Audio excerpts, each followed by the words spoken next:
teman-teman, terima kasih sudah menonton channel saya, channel YouTube saya yang baru pertama kali saya buat. Kali ini diisi channel saya baru kali ini saya ingin mencoba membahas salah satu buku yang pembacanya sudah cukup banyak. Bisa dibilang seperti itu. Kenapa saya bilang pembacanya cukup banyak? Pertama-tama, buku ini memang sangat menggambarkan kehidupan manusia pada saat ini.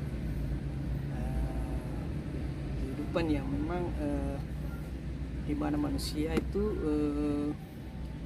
seperti tenggelam dalam dinamika kehidupan yang begitu pelik. Saya menganggapnya begitu pelik karena begitu komplit sehingga manusia itu tidak mampu membatasi dirinya untuk terus hanyut dalam perkembangan zaman. Buku ini saya sebut sebagai buku filosofi teras. Ya, cukup menarik buku ini. Kenapa saya bilang cukup menarik? Kenapa? Pertama-tama saya mendengar tentang aliran filsafat yang sebetulnya saya tidak terlalu perhatikan. Itu nama aliran itu disebut sebagai stoikisme. Salah satu pemikir yang mencetuskan aliran itu adalah Zeno. Di sini filosofi teras ini sebenarnya salah satu terjemahan dari Harry Manampirin. Sebenarnya dia seorang pembaca stoikisme. Dia menerjemahkan stoikisme itu dalam bentuk dalam bahasa Indonesia itu filosofi teras. Sebenarnya stoikisme itu dari bahasa Yunani disebut sebagai stoa. Kalau dalam versi bahasa Indonesianya itu disebut sebagai serambi atau beranda. Serambi dan serambi itu bisa disebut sebagai tempat atau teras atau ruang yang memang dikontekskan dalam itu yang disebut sebagai serambi dan beranda. Di sini tema yang saya ingin bahas yaitu terkait stoikisme dalam konteks kehidupan sehari-hari manusia. Kenapa saya ingin membahas tentang stoikisme? Pertama, stoikisme ini memang menurut saya itu sangat menarik. Kenapa menarik? Karena dia begitu tajam, begitu jeli dalam melihat aktivitas manusia dalam perkembangan zaman. Di sini sederhana, pembahasan sederhana saya itu yang tidak jauh dari kehidupan kita, yaitu di mana stoikisme itu saya akan memberi poin-poin yang akan saya ingin bahas semacam yang tak jauh dari kehidupan manusia. Contoh seperti kecenderungan manusia yang selalu merasakan kecemasan, kecenderungan manusia yang selalu merasakan sakit hati, kecenderungan manusia selalu terpancing dengan emosi, kecenderungan manusia juga yang sering iri. Stoikisme itu membahas hal-hal yang sederhana seperti itu.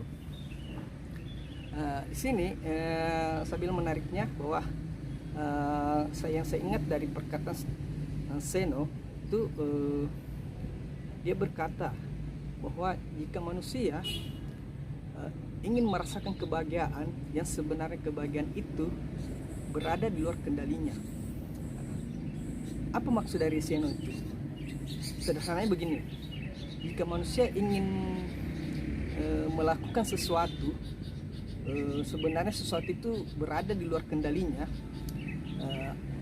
dan dimana manusia itu terus terpancing, terus hanya dengan hal-hal seperti itu, sebenarnya itu dianggap sebagai bentuk pemikiran yang keliru.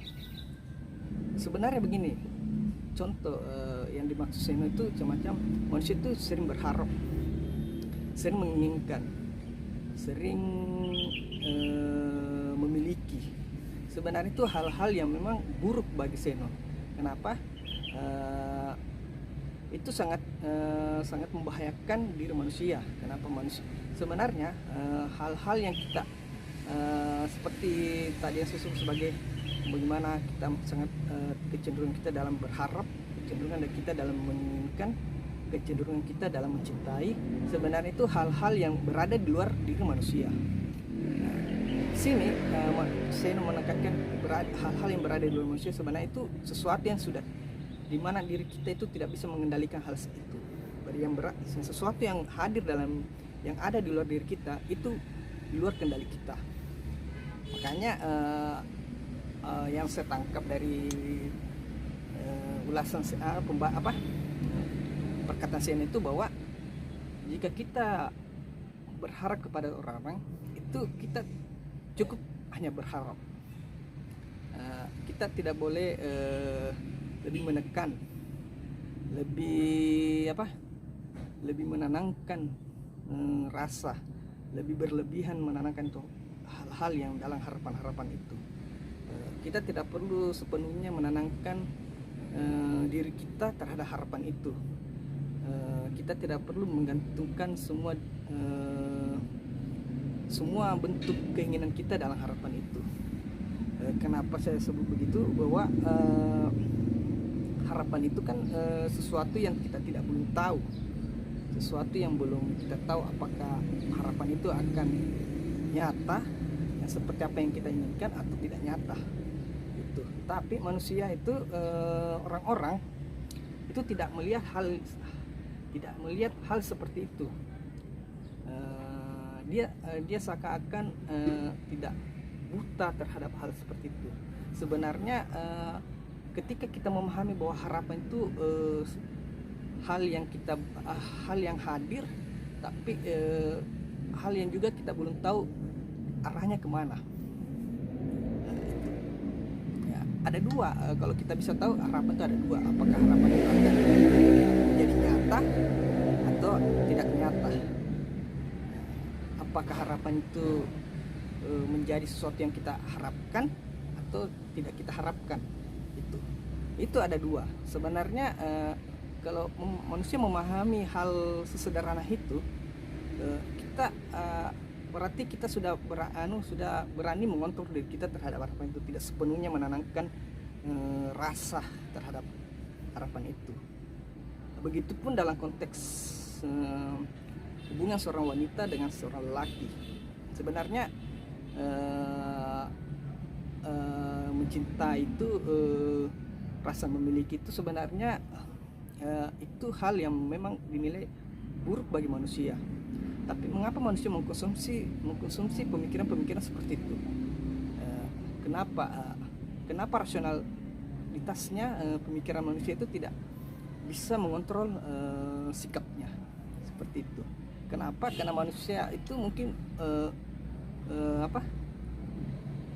buta terhadap situasi, dia terbawa hanya dengan keadaan, sehingga dia tidak mampu keluar dari keadaan itu untuk melihat sebenarnya apa yang terjadi.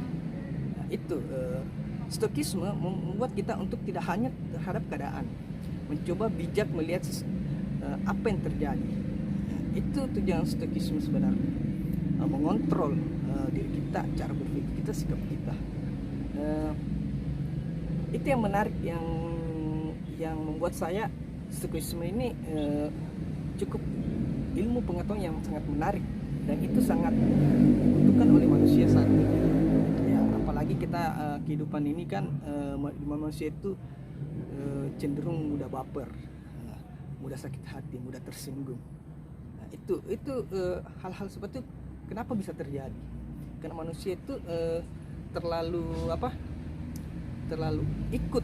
terbawa dengan hal-hal yang sebenarnya itu sangat konyol. Sebenarnya itu sangat berefek buruk kepada diri kita sendiri. Kalau memang dan manusia itu hal-hal yang sulit bagi diri manusia itu, manusia itu adalah dia sulit menerima kenyataan, menerima hal-hal yang sebenarnya yang terjadi itu bertentangan kepada dirinya. Dia susah menerima hal seperti itu. Kenapa manusia tidak mau menerima kenyataan seperti itu? Karena cara berpikir manusia itu sudah membeku dan tidak mampu menetralkan apa yang sebenarnya terjadi. Itu sebenarnya di sini ya titik temu bahwa Stoikisme itu mencoba menarik manusia itu untuk menjauh dari hal-hal seperti itu. Yang di sisi lain saya menangkap bahwa Stoikisme ini juga menciptakan kehidupan yang damai dan membawa manusia itu dalam kehidupan yang bebas. Itu yang sebenarnya tujuan sederhana dari pemikiran Stoikisme. Itu pun yang dibahas dalam Filosofi Teras, dan penulisnya pun itu tak lepas dari pengalaman dirinya, bahwa dia pernah juga mengalami hal-hal seperti itu, sampai dia sempat depresi, menampung beban-beban yang berhubungan dengan kehidupannya, sehingga dia terjebak dalam hal-hal seperti itu. Dia pernah juga pada akhirnya dia pergi ke suatu psikolog untuk bagaimana mengobati dirinya, tapi itu belum mampu untuk menyelamatkan jiwanya.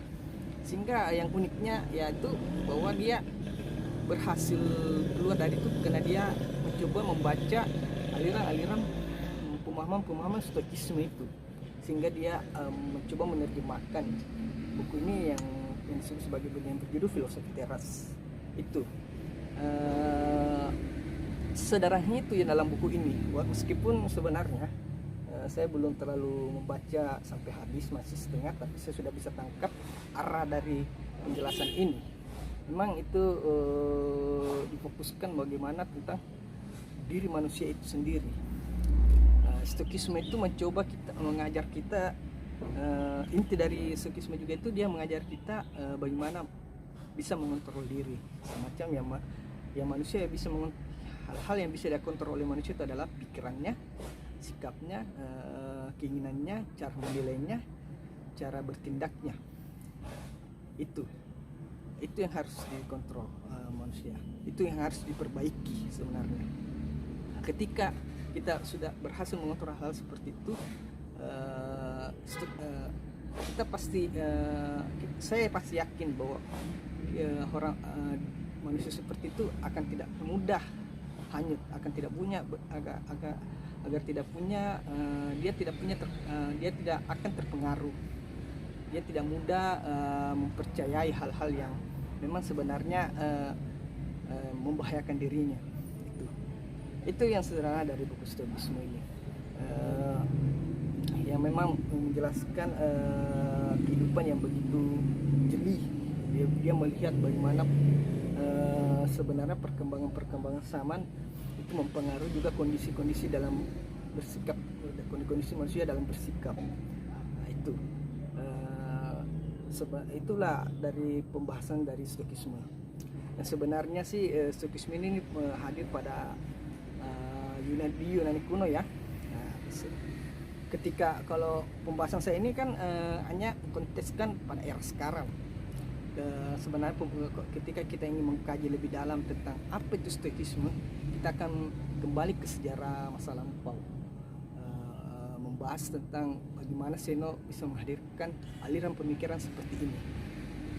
Dan juga saya mengetahui bahwa Zeno juga sangat kagum dengan sosok filsuf yang bernama Socrates. Dia menyaksikan di mana Socrates itu diumati, diadili, karena yang sebenarnya dilakukan itu hal yang benar. Tapi Socrates menerima hukuman itu hal yang membuat Zeno mengagumi sosok seorang Socrates. Jika kita membahas stoikisme itu panjang lebar ya, itu soalnya apalagi stoikisme itu tidak lepas sebagai salah satu aliran filsafat. Ya, mungkin pembahasan terkait isi buku, terkait buku ini dari saya tidak terlalu banyak, hanya sederhana saja apa yang saya tangkap dari hasil bacaan saya terhadap buku ini. Ini sudah cukup untuk saya utarakan di depan teman-teman. Mungkin kalau ada tanggapan-tanggapan teman, komentar-komentar teman di kolom YouTube saya, insya Allah saya akan membuat lagi video yang terkait diskusi-diskusi yang teman-teman yang belum mengerti tentang apa itu stoikisme. Mungkin itu dari saya. Terima kasih.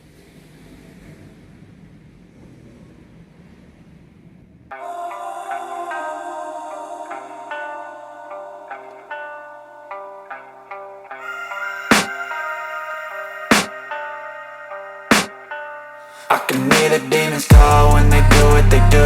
And now I feel like taking off, find a place with a view. The pain is never gonna stop if it's controlling you. I know that time can heal it all, I just gotta get through. I just gotta get through, I just gotta get through.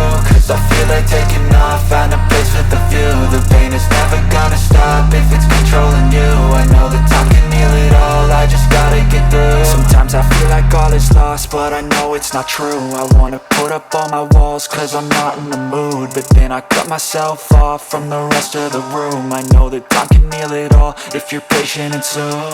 It can all be worth it, all the searching. Pain is never really permanent, but damn it hurts man. I could feel all of the turbulence and